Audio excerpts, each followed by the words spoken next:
Good morning, everyone.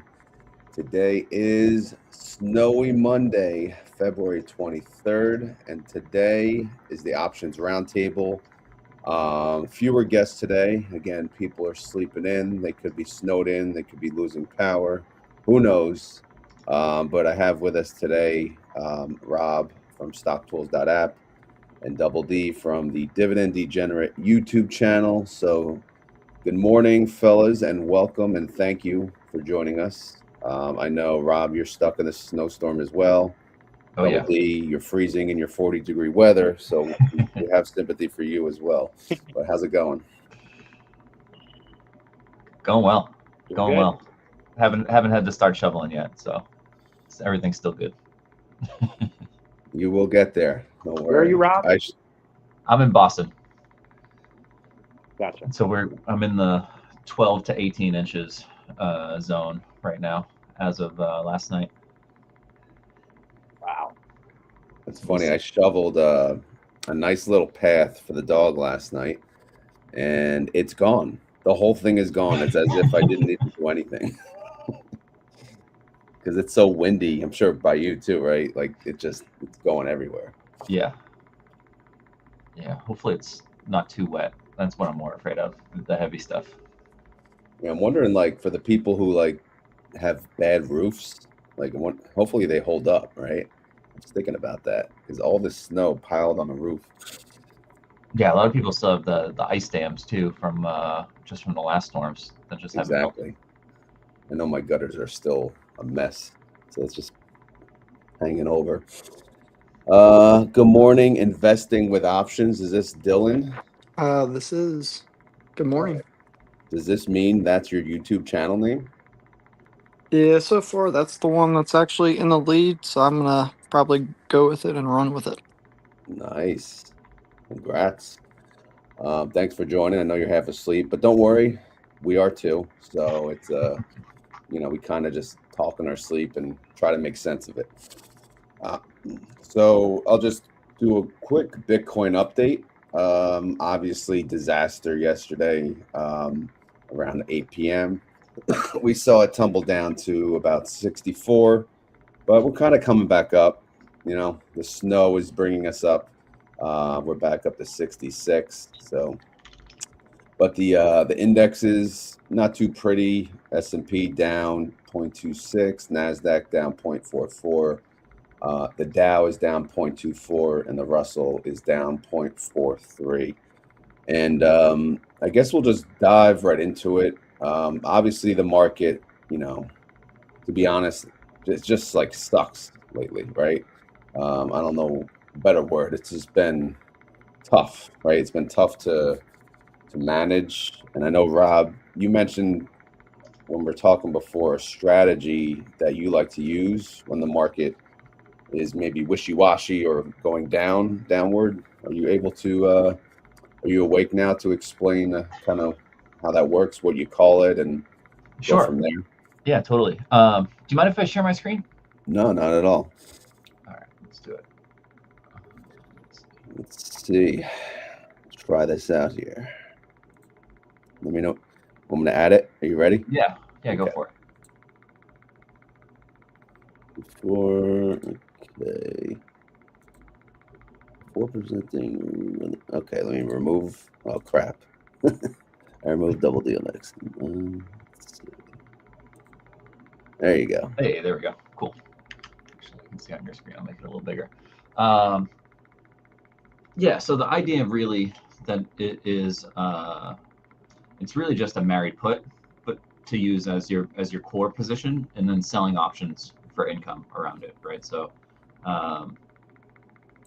the idea is really like, and specifically, I like to sell. All right, hold on. Married put. Yes. What's a married put? Sure. So a married put is for every 100 shares, you buy one long put, right? And so, it could be every 100 shares you own. Yeah, exactly. So you're so when you buy a put, you're pretty much buying insurance and saying, I have an out on this date at this strike price, where it's guaranteeing you money back at a certain price, right? So you buy 100 shares of Nvidia at 185. Like I have this example here where you have buy 100 shares of Nvidia at 185. You buy the $200 put in June for 130 days later. That's guaranteeing on June 18th you're going to get $200 a share, right? So you have, but that's going to cost you almost $3,000. It's going to cost you $2,700.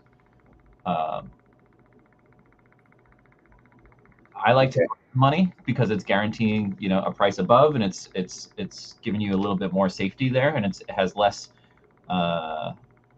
extrinsic on it than the at the money or out of the money puts. So you're giving a little bit stronger of a hedge there. It's a little bit stronger insurance.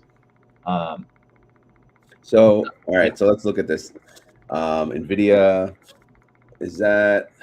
what is Nvidia at right now? Yeah, it's actually around there. It's at 189 right now, pre-market, I think. Okay. All right, so let's just say 185 is fine. All right. So you're gonna buy a put for above the current price. That goes out 131 days. Right. And that gives you it gives you about 12 weeks or so to or even more than that, actually. It gives you like 16 or 17 weeks to be able to sell calls against that position and kind of have a pretty safe position, right? So actually I can switch this analysis tab if I get rid of this. So this is the structure of just the married put on its own, right? So this would be the current price right here, around 190. In a couple of months from now, if all things created equal and it expires right here, your max loss is $1,200, which is the extrinsic value in that long put that you bought, right? So that's that time value you're buying for that. So the idea is over the next couple of months, you sell calls, and every time you sell a call, this little line at the bottom goes up a little higher, right? So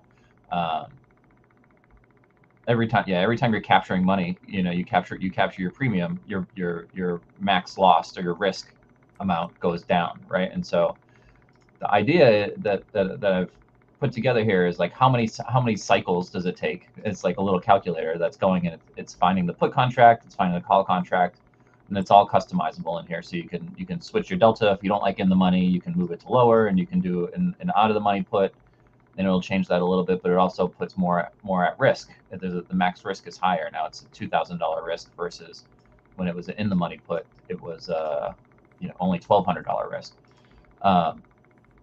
Because the time value is really your risk, and then when you go in the money, but when you go out of the money, it's time value plus price, right? So now the price of the put is now 185. So you have like $4 or $5 at risk as well there. So yeah, so you just sell calls. Yeah, sorry, go ahead. No, okay. So I'm just trying to think. All right. So the first question I have, and Double D and Dylan, or I guess we'll call you IO for now, or investing with options is too long to say. But if you guys have any questions, feel free to interrupt. But why only 131 days? You could go further out for sure. Like we could change that. We could change this to let's just the expense maybe. Yeah, it gets a little bit more expensive. Yeah, we'll change this from 200 or something like that. It goes out a little bit more. You're buying a little bit more extrinsic. And that's also that brings up a good point. You wouldn't hold the put. You shouldn't hold the put all the way until expiration, right? Once you get to the theta decay time of 60 to 45 days or so, you should roll that put out. And same thing with if price goes up or down, you should probably roll that put as well, right? So it is like a piece of the puzzle. It is a piece of it's, and even if price goes up, it's not going to go to zero kind of thing, right? Like if you have that much time, so it's a living option as well, where you can make money from it. You can you can roll it up and roll it down. You can, you can figure out how you want to manage this thing. There's a lot of different ways to manage it.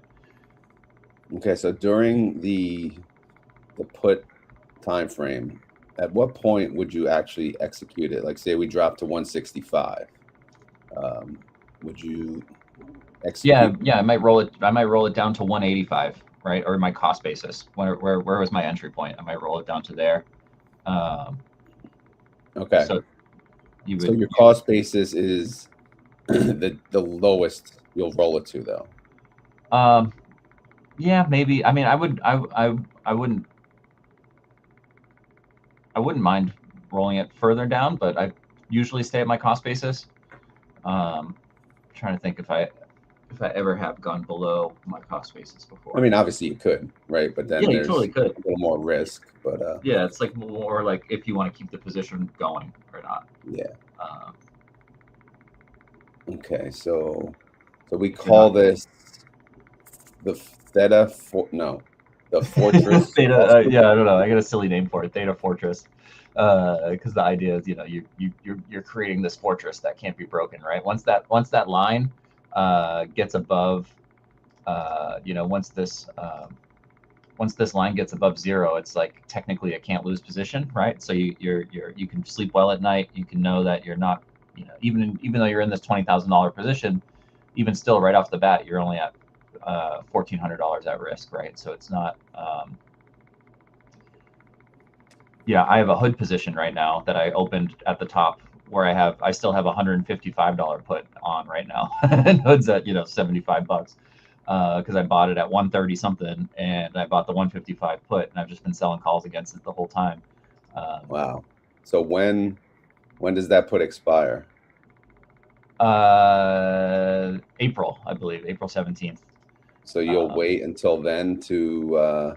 No, it's actually about the time now. I should probably roll it soon. Okay. It's actually. Yeah, I was gonna say, like, isn't selling calls on that super risky at this point?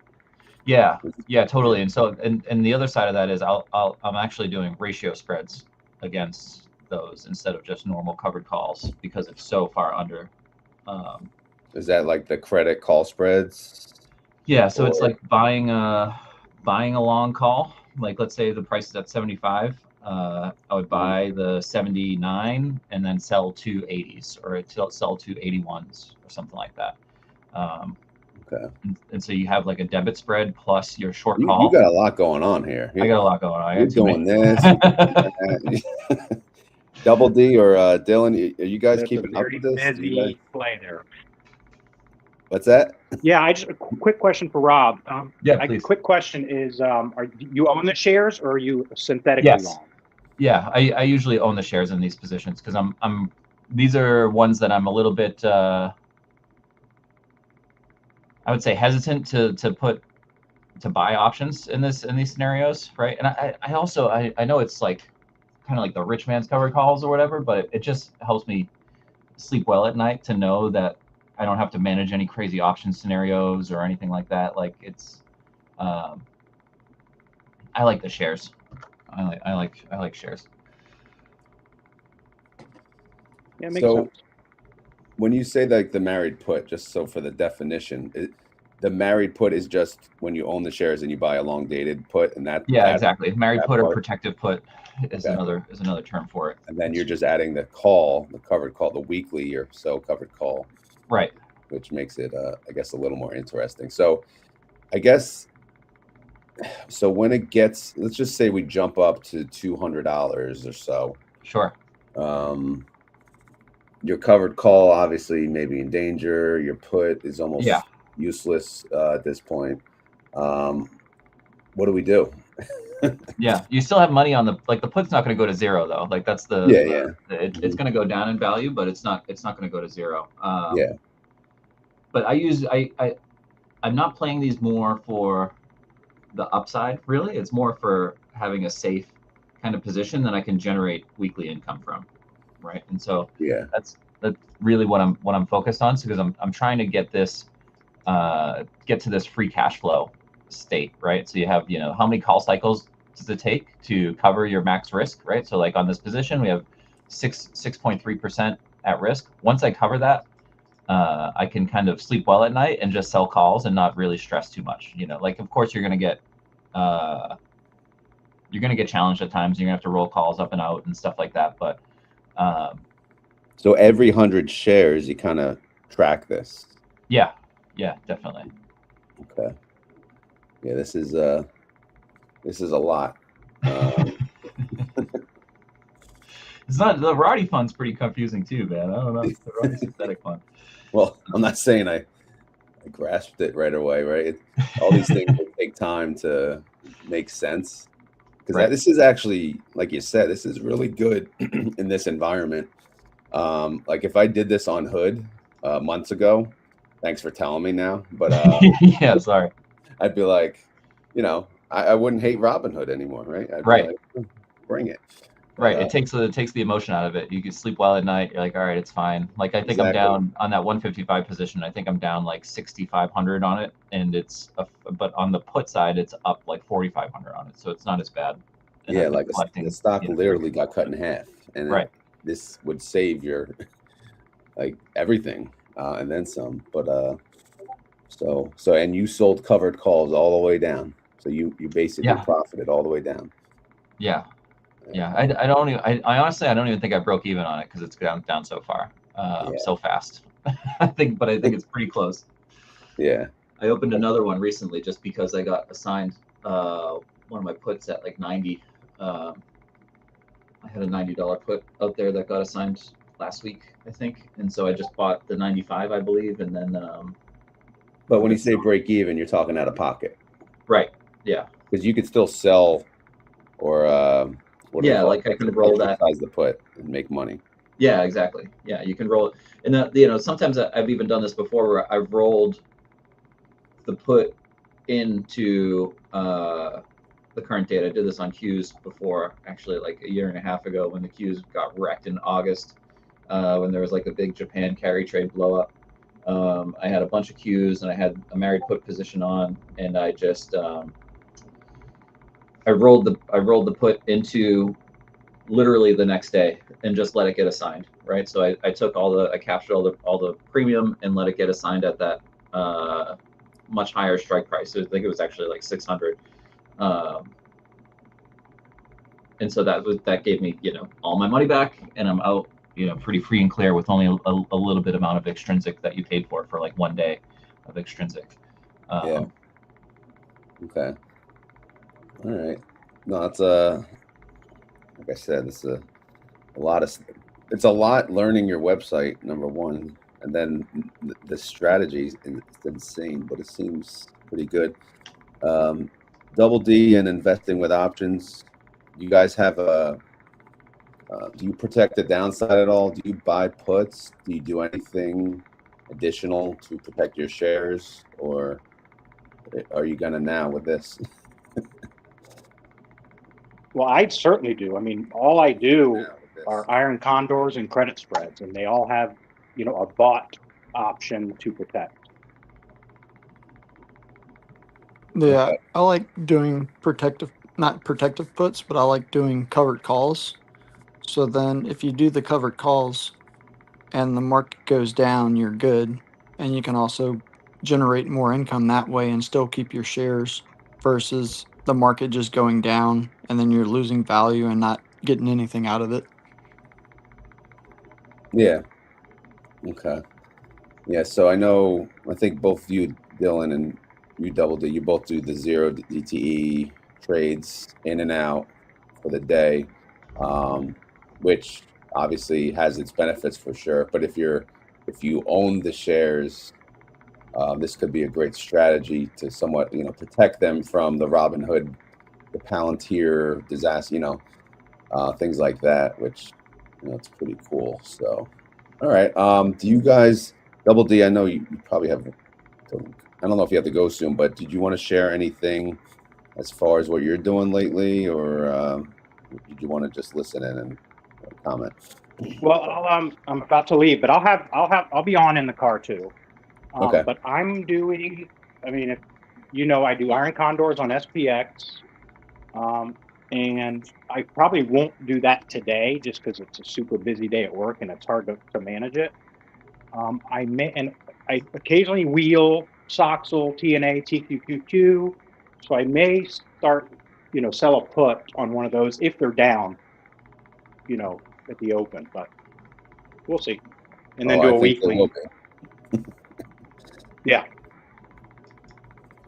So sell a put on whichever one's down the most, at the open, and just a 1 week out, Friday expiration, and go from there. Loving that leverage, huh? Yes, sir. When you brought up a good point, right? Which is to me a good topic in general. Like, how are we supposed to options trade when we have work all day, right? So I'm just going to go quickly around the table, like on this. I assume we all work. You guys can clarify, but like, is it tough for you guys to manage your options, with work all day, or do you have like a strategy for it already? Yeah, depending on my day, is what strategy I use. If it's super busy, I might just sell a put, Friday PTE on one of those 3X funds I mentioned. Or just do a credit spread, not an iron condor. That I have to be in front of my computer, a lot, which sometimes, I have a job where I can be a lot of the time. Today I will not be. So I won't do an iron condor, but I may do a credit spread or a, just sell a put.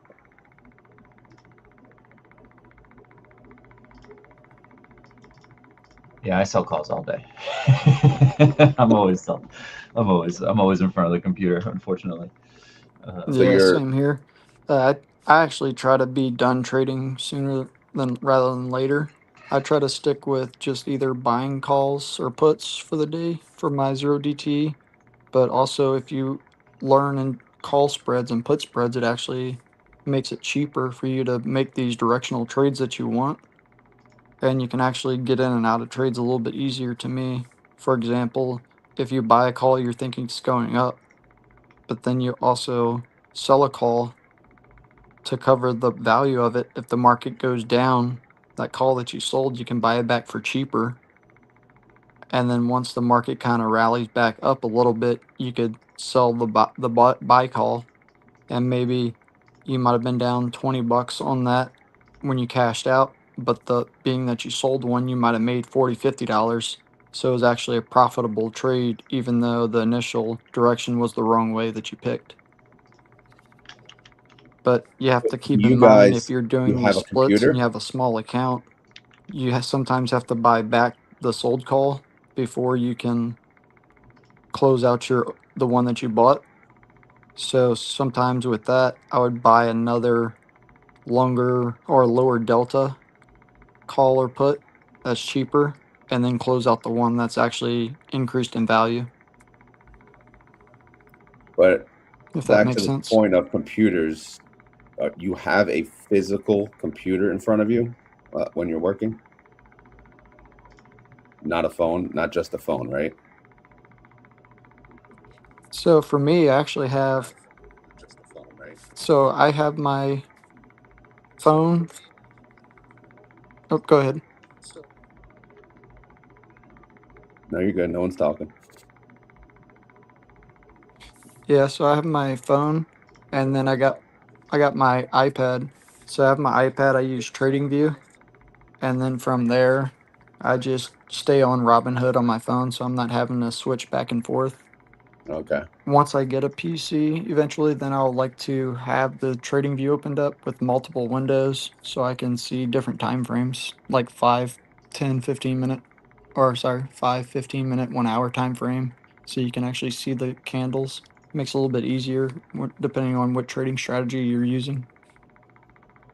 Yeah, so you can use the phone, but you have another screen to look at, which, that's kind of like how I'm like kind of the same way. If I just have the phone, I find it much harder to feel comfortable. I feel like I'm always rushing, and but Yeah, I yeah. definitely bought a put instead of selling a put by accident on my phone. Yeah, because it's just, I don't know. Plus, I have my spreadsheet up. I have everything. You know, I need to like double check, triple check. Yeah, because you could get yourself in some trouble. You know. Real quick to the audience, though, that's live in the comments right now. If you guys have any questions for this group, again, we have they are all very experienced in their own ways here. So I'm sure they're happy to answer any questions you guys may have. So feel free to ask. Rob, I know while you're still sharing, is there anything else that you would like to show people? That let's take it to the basics real quick. Sure. Is there anything for like the basic options trader, someone either that just started, someone that's learning, where would you tell them to go on your website? Yeah, I would say covered call is the simplest, the least scary, I think, and it's the one that can hopefully not get you into too much trouble. You know, you can always lose money on the shares, but you know, covered call is always the safest. It's pretty much the starter options trader. This would allow them to enter. So if they own 100 shares of, again, I guess you have NVIDIA. Yeah, you could come in and you could type in. You love NVIDIA, by the way, right? Yeah, I used to work there. I worked there for like 6 years. Nice. So if they have 100 shares, obviously they can just plug in their ticker. You want to do right? You come in, you know, put in your ticker, whatever ticker you like. We come in, and you know, I just have a little chart that shows here, and this one's pretty straightforward, where it's just trying to show you, okay, if you're weekly, 30-day, or 60-day option, and then trying to show you some stats around, you know, what are the scenarios there. You know, honestly, I like the screener a little bit more, where I would come in and say, you know, you can come in and you can literally select like QQQ, and you can set, you know, what's your days to expiration, what's your target delta, and you say, okay, I want, you know, 45 DTE, 20 delta, covered calls, and then we'll hit search, and it'll take a second or two, but it's actually scanning the entire, like, all 100 or maybe a couple more, in the whole queues, and then I put this rating on here where it's like looking to see what's the premium income, what's the time safety, what's the liquidity, the assignment upside, and then risk management, and you know, come up with the score pretty much based on all those metrics, and then you know, trying to find new trades really is what I'm trying to do here. Okay. So these are just, you know, really this is literally all the 20 delta, you know, 45 DTE calls, or you could do the same thing for puts as well. So if you get cash, only 12 opportunities found. Wow. Maybe I gotta change this delta. Maybe it's just a weird day. That one's 11. I wonder. Maybe I need to widen this a little bit. Yeah, and for everyone listening, I put I did pin the website link to the top of the comment, the live comments. But yeah, so I'm gonna go around the table, ask some questions if that's good with you guys. Go for it. Maybe I'll put our faces back up, not our faces, but our icons in the yeah, go for it. I'll stop sharing. this. Oh, you did that. Okay. There you go. That way you can see who's talking. So again, back to the basics. Why do you guys trade options? Let's start there.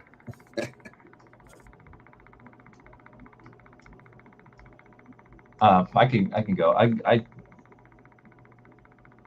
want to put my portfolio to work, is I guess the way I like to call it. You know, I've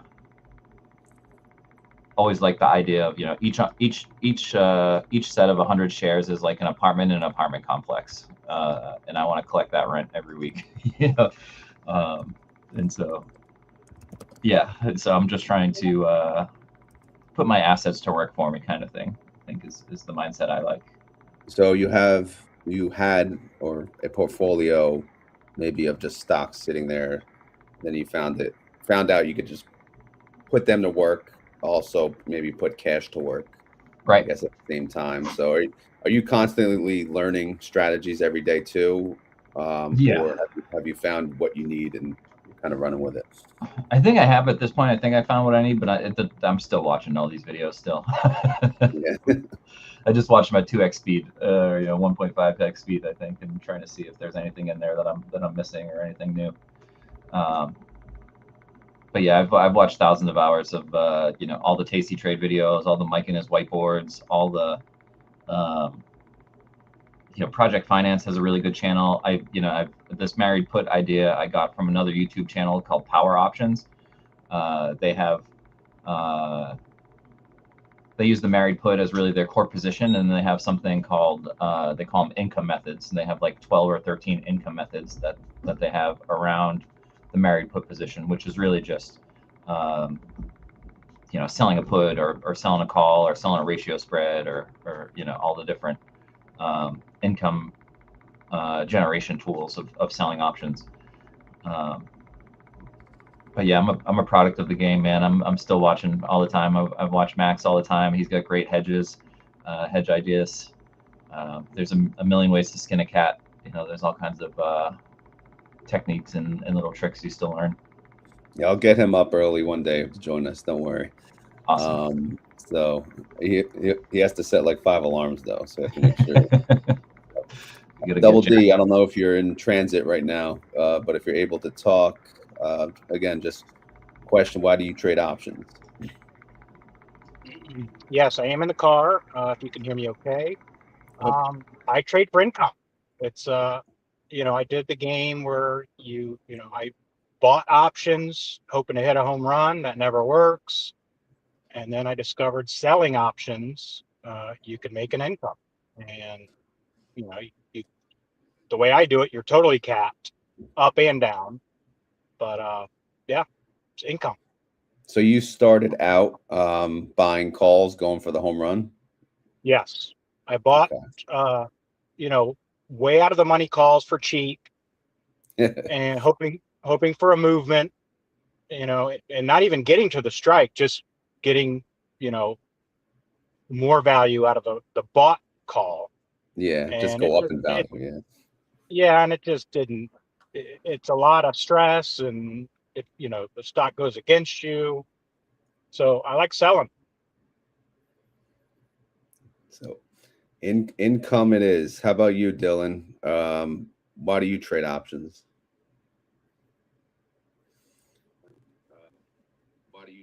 Yes, I trade options. I enjoy just having my long-term convictions. So for me right now, I have Open Door and then Ondas, and then I have some TSLL that I wheel a little bit, but I gotten away from that. I just have those covered for now. And then, so instead of me having to watch those in the meantime, I can day trade a little bit of the Qs and options.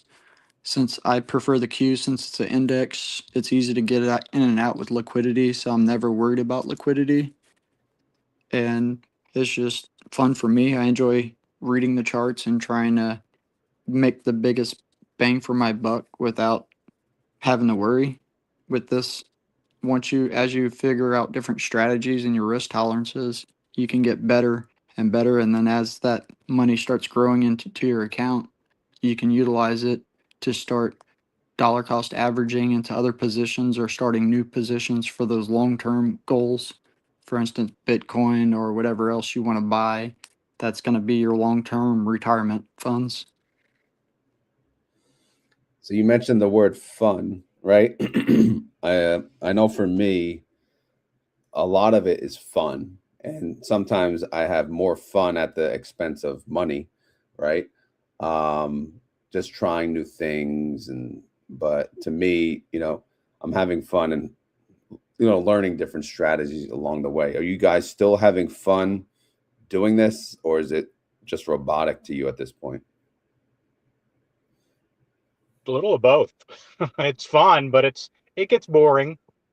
But hey, it's money. It sounds like you need a new strategy to throw in the mix here, right? Maybe. Make it exciting. Well, at the end of the day, I'm out of everything unless I'm wheeling. But that's fun. Is being done for the day, no stress, and yeah, that's fun. Yeah, that's very different for sure. I don't know if I've ever done that. I always have something on overnight. Wolf says it's over his head at the moment. So, do we have any advice for Wolf? I think he's learning options, but again, I'm sorry if we did go, we started over the We head. started deep. It's my Right. bad, dude. Yeah, we went deep in the weeds. That was my fault for, having you explain it. But again, it's all pretty complex in its own way. So I guess it's a matter of explaining it. But again, any words of wisdom for the newbies, like what tips and tools do we have? Obviously, your website's a monster of monsters. It's beyond my expertise, but I like it. I was using it the other day. I don't know if you saw the video. Awesome. No, I don't didn't. I don't think I gave it justice, but I was Thanks. trying to use the Yeah, I've seen that the other day, and I actually enjoy seeing this website and all the different tools it has on it. But yeah, Tasty Trade is definitely good. I watch it before the market opens, gives me an idea. They got a lot of knowledge. They got researchers. They give you different trade ideas that maybe you never thought about. And I like just learning from different people, because once you stop learning, I feel like that's going to be your downfall. You always have to learn something new, something more, and always keep learning. Don't you feel like, well, I think there's a gap overall in the investing world, but like you notice how everyone references Tasty Trade, right? Tasty Trade, Tasty Trade. Because really, who else is there, right? Where else? Well, I think they're live all the time. I'm pretty sure they are. It's like kind of like a live show, but I feel like there's such an opportunity for not just for options. Again, just for like I look at Kramer. People make fun of Kramer all the time, right? But that show, it's fun and entertainment, as they say. It's just this sort of entertaining way to talk about investing, right? I know for me, in the beginning, certainly watching Tasty Trade would be intimidating, but putting on CNBC, no, thank you. Like that, Right. That's just a snooze fest. But as much as people rip on Kramer, I'm like, all right, I can relate to this lunatic because I'm out there myself. I can go with this. But even then, it's all over my head. But like, it's like, I don't know where I'm getting with this, but I'm basically saying there's so much opportunity for someone to have some type of visual education or a channel, a show, something. But it seems like all we have is Tasty Trade, right? Yeah, there's some good ones. Project Finance is really good. He has a good channel that has some really good explanations of these complicated topics.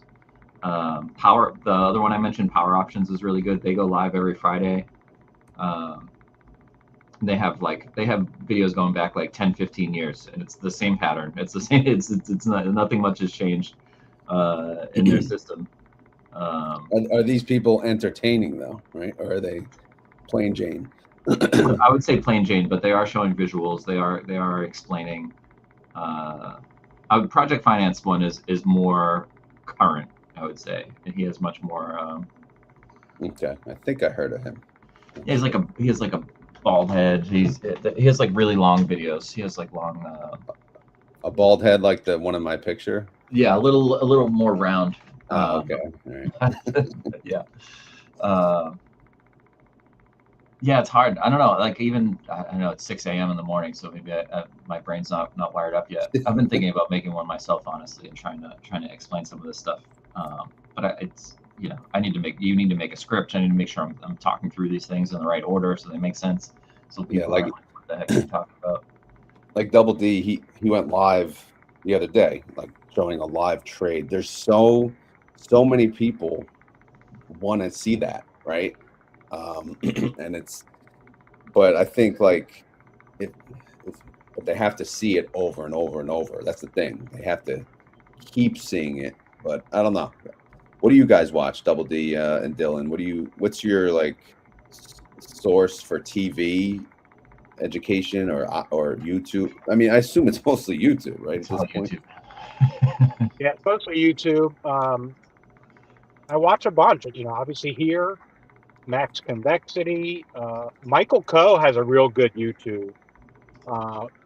He talks options. He's very smart with options. The Tuttle newsletter from Matt Tuttle is very good. That's every weekday. He sends it in the morning, and a lot of he was talking about a trade, and I know Max was talking about it too. That I understand it, but I've never used it. But it's very interesting. It's called a Seagull. Basically selling calls and using that premium to buy puts. So it's like a zero cost hedge. I haven't really looked into it, but it sounded interesting. So yeah, YouTube. Cool. Okay, Yeah. so- Yeah, for me, Max, I watch Max on there. That's where I actually learned about like buffer trades or buffer funds, which is basically you lock in for a time period, but you have a very little downside, but you also don't have that much upside. Tasty's trade I like watching. They got a lot of info. They give you trades, they give you knowledge. They have a lot of researchers. And then from there, YouTube, just trying to find different channels, different trade strategies. Some people, like one of them, my brother actually told me about, is called the orb strategy, open range breakout. So within the first 15 minutes or 30 minutes of the market open, you do the top of the candle, bottom of the candle, and then once it breaks out of that range, sometimes you wait for that retest and then go with that direction for the day. I've heard some people it works out great for. Some obviously it depends on if you're using the 5 minute, 10 minute. Some people use 1 minute, but obviously different strategies works differently. You have to kind of test it out, and then that's how maybe like Tasty Trade got all this back end testing that you can actually maybe plug that into their platform and actually see if it would be profitable for the year or if it's a waste of time. Oh, we got a question. Here we go. For each of your respective strategies, how much capital would you need to retire and live off your options trades? You guys have a number, or that you think you could, that you'll have in capital where you can comfortably say, all right, I'll leave the 9 to 5, or I'll leave whatever I'm doing, and I'll live off my options. I'd say the more the better, of course. But if I had to pick a number, I'd say 300K. I could use that to trade and live. Yeah, I agree. Around that area is where you can start making 5 to 10K a month on options, and that that's usually, hopefully that's all your nut is a month. You don't have too much higher than that. Yeah, about 250 to 300, I would say. Yeah, for me, I'm not sure what would be the actual number, but I would say you need at least probably 25K right now with how things are for the day trading, so you're not getting hit with pattern day trader. But then if you actually want to day trade, you could actually do the cash settled account where you could actually day trade more, but you have to wait for those funds to be available the next day. Well, for like, let's say we're retired today, right? We don't have that active income coming in, and we're going to trade options. Like, if you had, it sounds like if you guys had 300,000, you could make it work, right? Or would that? I feel like that leaves little room for error. Yeah, you're not wrong. It's definitely the minimum. It's definitely the minimum, because you're withdrawing that amount every month to pay your bills, right? It's hard. There's down months like the last couple of months, the last couple of weeks where you're like, man, I just lost 30 grand and I got to pay my mortgage next week, my and everything's coming out of the account this week. Like, it's tough. Hey, I'm doing that now. Right. With much The same. less. Yeah. All right. Yeah. So that's a famous question that people always ask, right? But it is a tough one because, again, I look at it this way, you know. Sure, I'd love to be just done working, and if I had my 401k money, like, could I retire? Maybe. But at the same time, I'm making a lot of mistakes still. I'm learning still. Yeah. So I'm living off of what I'm getting the kinks out now, let's say, and that way, hopefully, when I'm fully retired, when we're all fully retired, we're I'm not going to say we know it all, but we have an idea of how to make it work in all environments. Even this crazy ass environment, like right now, the stock market is you just don't know what's going to happen at any point in time, and it's one of the tougher ways to trade. But all right, so we'll say minimum 300, but of course, if we doubled that, we'd feel much better. Okay, the clicking stopped. I'm not even sure where that was coming from. Oh, sorry, that's me. My bad. That's all good. Thought maybe it was your Bitcoin miner or something going. Yeah, no. I used to have miners, but I don't do that anymore. It's What's your let's go around the table. How do you feel about Bitcoin right now? Right this second, not great. Not great. Are you still buying? Yeah, I have I have like auto buys set, so I just buy every day, no matter what. But I also look at an app called Bookmap, which is like the order book printed. So this is even more complicated, but I look at the order book a lot, and the order book is very bottom heavy right now. So there is a lot of orders going all the way down to 60K, down to 50K, and then even there's a big line, a big thick vein of liquidity down at 41K right now. Bookmap, huh? Yeah. I can show you if you guys want to see it. It's intense though. Yeah, it sounds cool. I'm pulling it up so I remember to look at it. Yeah, there's people. If anyone is listening, they want to check it out. If you just search in YouTube for like live Bookmap, there are people that stream it all day, and so you can get kind of a sneak peek of what it looks like. Wow. But the idea is like every so you have the order book, right? And the order book is the current state of the world is like where the bids and asks placed above current price and below current price.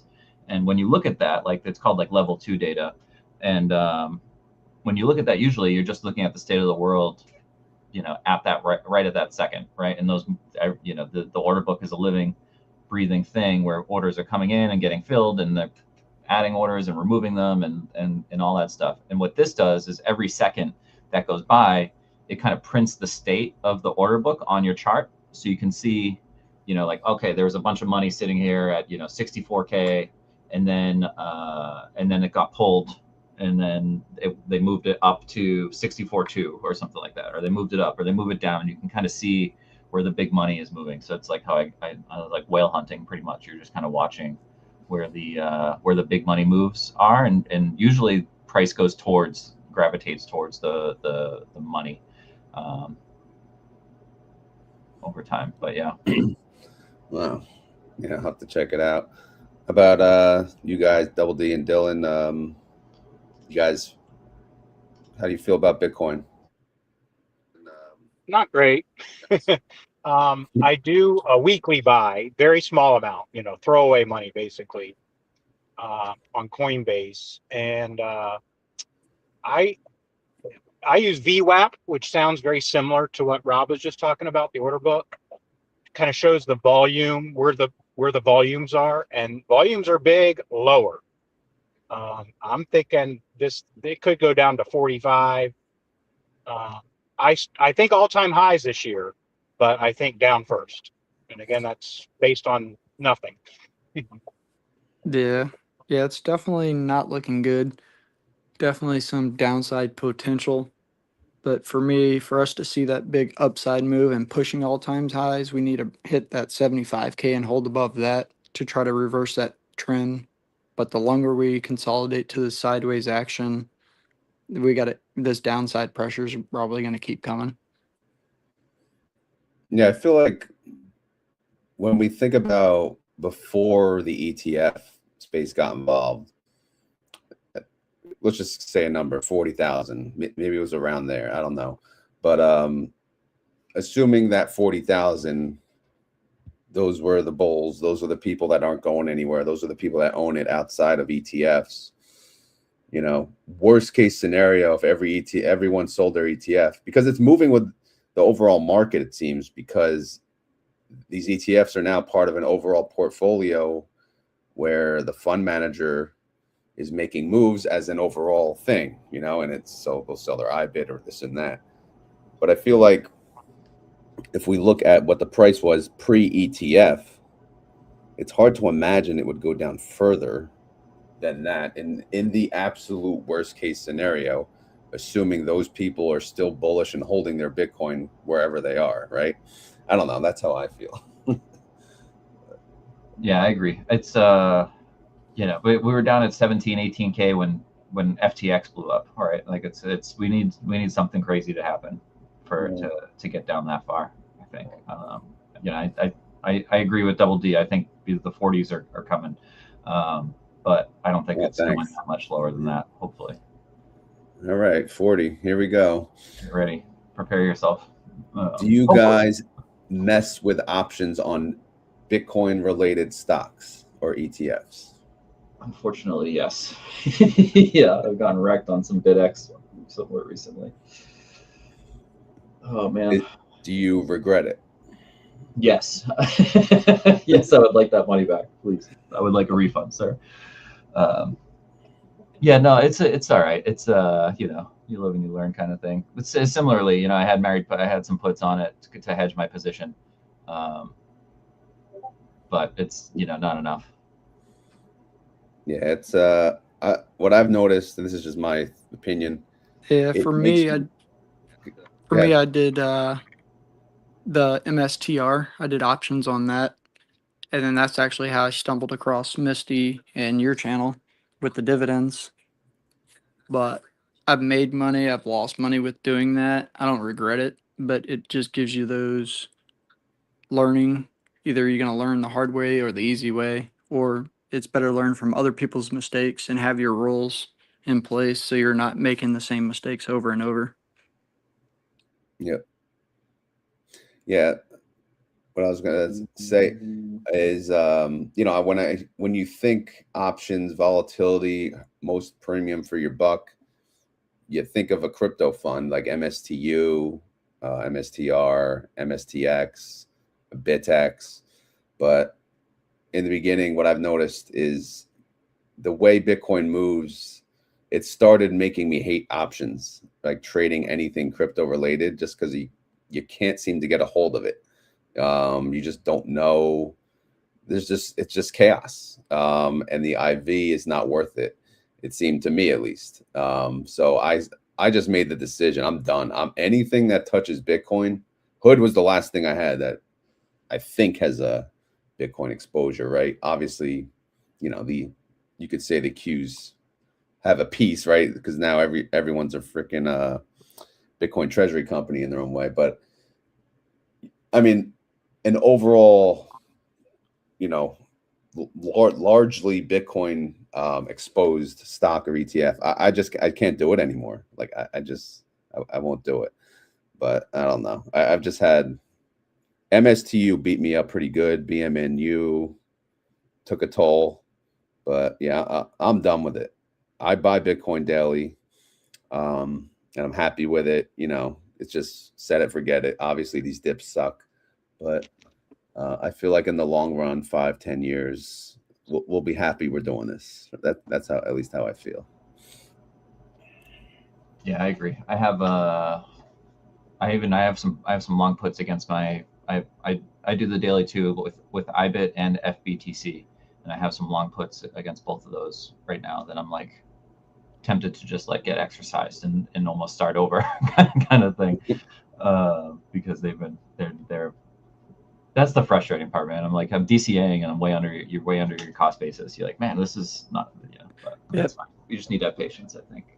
Yeah, especially as you keep putting more and more money into it and dollar cost averaging every time it keeps going lower, it just keeps compounding that negative number. But once that bottom happens, then now you don't even need it to go up as high to get back even on your position because your dollar cost averaged so much. So I mean, just daily buys, getting that dollar cost average down over time is going to pay off in the long run for sure. It's the dip that keeps on dipping, right? But yeah, hopefully it'll turn around. Um, so heading into this week, you guys have any strategies in mind? Is Monday a big options day for you guys normally, or does it just depend on your work schedule?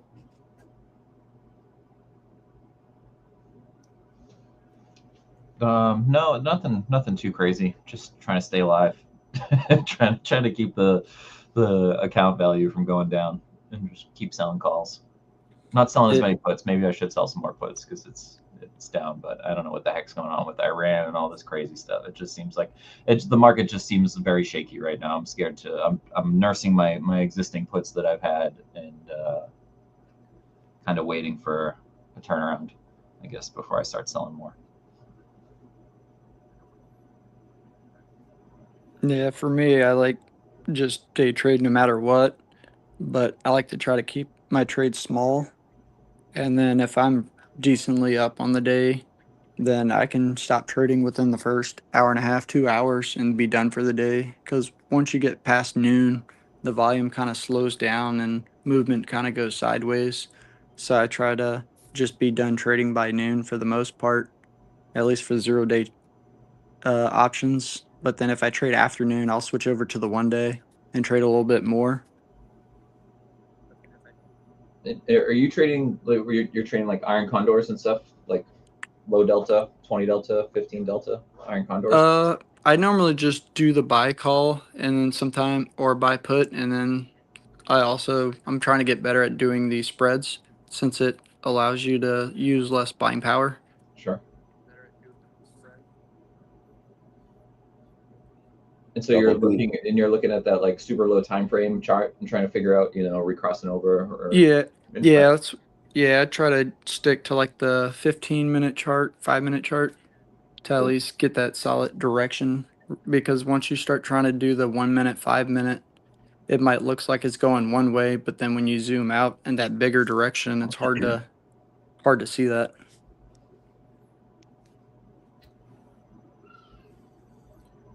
Double D, you at work or you able to talk? No, I'm still driving. I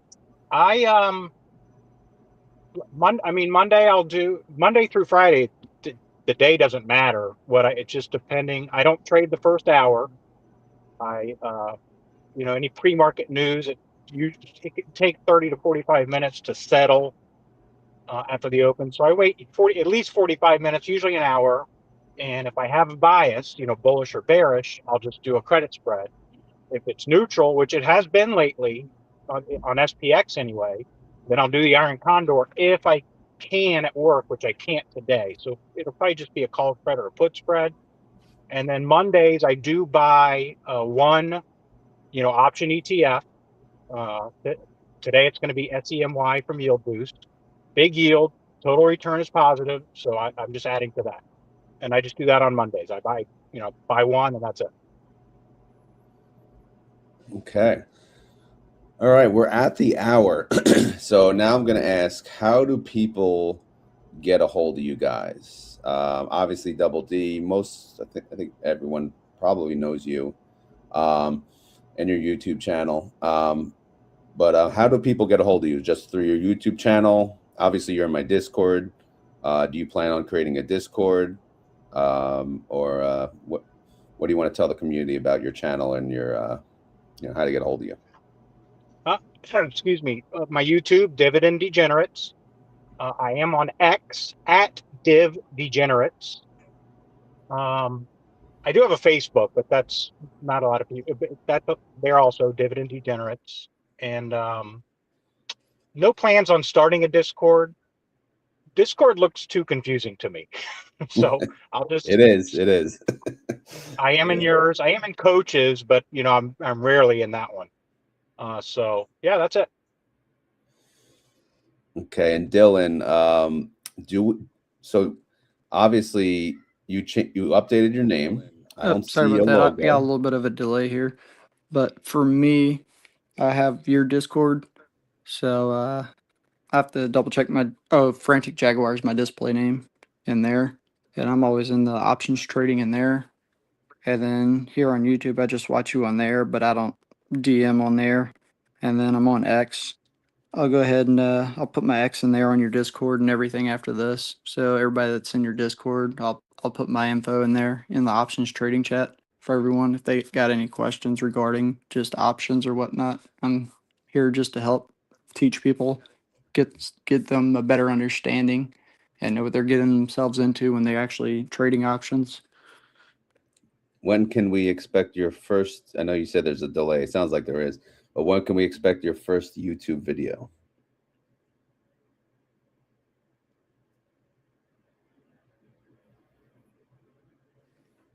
Ooh, that's a very good question. I haven't even thought about that yet, to be honest. All right, but in the meantime, we can all subscribe to Investing with Options, right?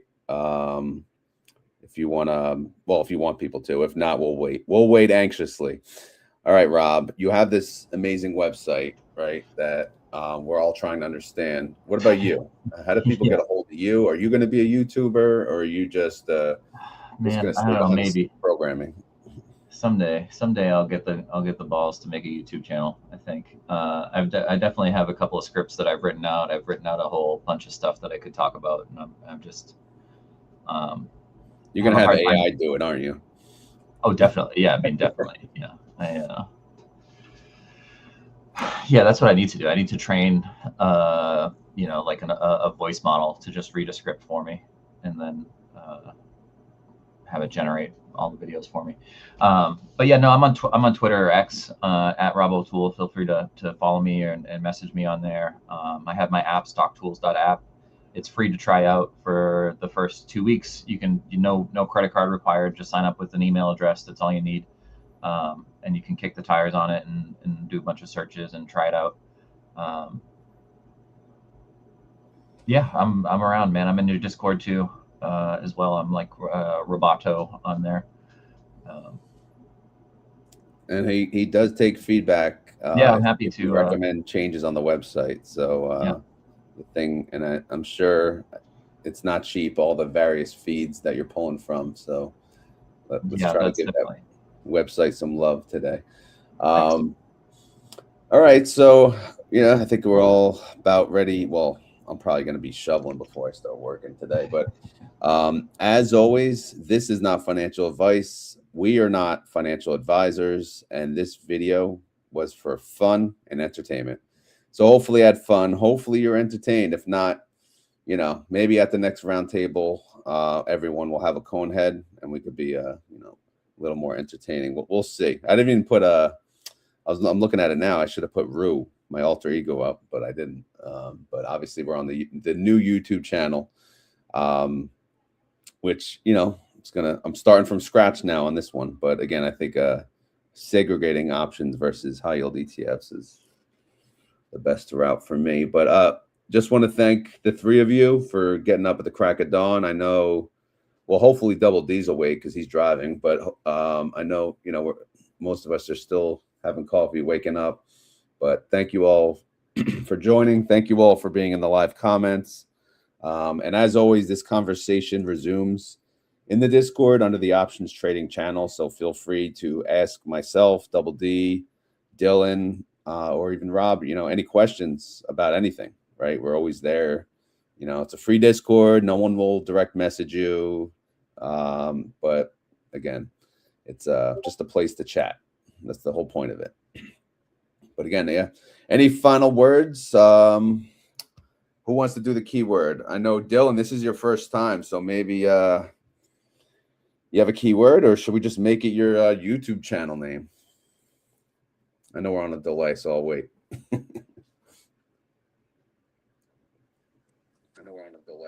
Yeah.